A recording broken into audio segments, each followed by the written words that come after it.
कोई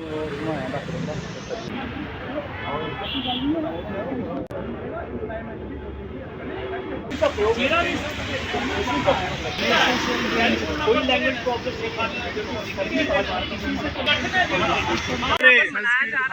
चौगस्य भाषा संस्कृत भाषा ग्रामे ग्रामे।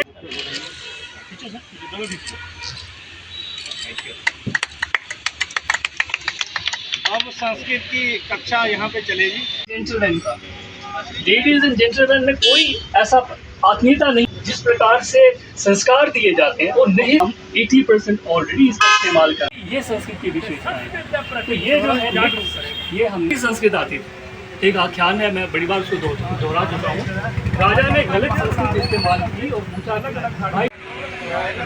चरण हो गया। जम्मू प्रेस क्लब के बाहर चलत मोबाइल संस्कृत गुरुकुल की कक्षा का शुभारंभ हमारे भाई वी शर्मा जी करेंगे।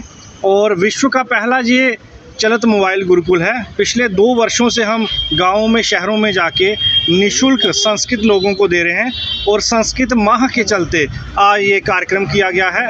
और संस्कृत को कैसे रिवाइव किया जाए, जम्मू कश्मीर की भूमि संस्कृत के विद्वानों की भूमि रही है और घर घर में संस्कृत को कैसा पहुंचाया जाए। वर्तमान में संस्कृत के 2 ही पतन के कारण हैं।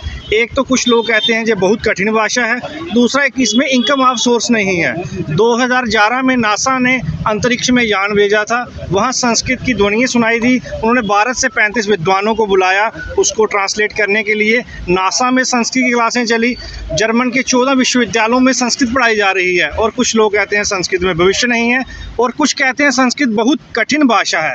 ऐसा नहीं है। आप गायत्री मंत्र घर में बोलते हैं, माँ दुर्गा के मंत्र स्तोत्र बोलते हैं पूजा पाठ में, अगर आप वो पढ़ सकते हैं तो मुझे लगता है संस्कृत पढ़ना कोई मुश्किल बात नहीं है। हमारे साथ वाई वी शर्मा जी हैं, बड़े ही विद्वान हैं, ट्रस्ट से जुड़े हुए हैं। आज इस कक्षा का शुभारंभ ये कहेंगे और मैं इनसे आग्रह कहूँगा कि आप भी 2 शब्द कहें। जी, रोहित शास्त्री जी कैलेक ज्योतिष वैदिक संस्थान के प्रेसिडेंट हैं और जिस मिशनरी ज़ील के साथ ये संस्कृत के फैलाव के लिए जुड़े हुए हैं, मैं इनकी बात को पिछले कई सालों से देख रहा हूँ। इनमें वो एक इनकी पर्सनैलिटी में वो जज्बा है और इन्होंने पूरी स्टेट और ख़ासकर लेफ्टिनेंट गवर्नर अपने हमारे मनोज सिन्हा जी के उनके साथ रहकर उनको अपनी पूरी बात का इन्होंने समराइज़ किया है कि मैं इस ढंग से संस्कृत भाषा को पूरी जम्मू कश्मीर में और पूरी देश में फैलाने का इनका जो लक्ष्य है, मैं उसको शुभकामनाएं देता हूं। और आज के प्रोग्राम के लिए भी I wish him all the best. Thank you very much.